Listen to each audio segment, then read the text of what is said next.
Hello, स्वागत है आप सबको मेरे नया वीडियो में। आज अपने वीडियो में एक बहुत ही प्यारा सा भजन सुनाने जा रहा हूँ। अगर मेरा भजन अच्छा लगे तो वीडियो को लाइक कर करके चैनल को सब्सक्राइब कर दीजिएगा और अपना राय कमेंट में दीजिएगा।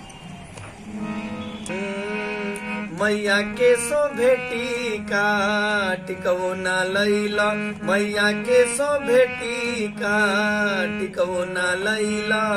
गैला बाजारे दिन राती में तू अइला, गैला बाजारे दिन राती में तू अइला।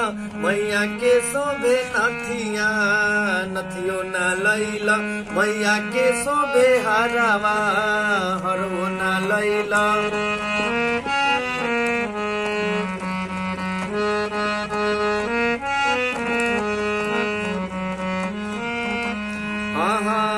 कहनी ले चला संगे नाही ले गईल हो, अनपर गंवार वाला कम तू ता कईल हो।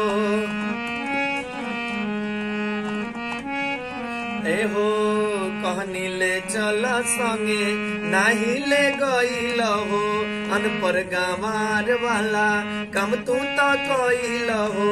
सौदा बतवनी जवन राहे में भूलैला, सौदा बतवनी जवन राहे में भूलैला।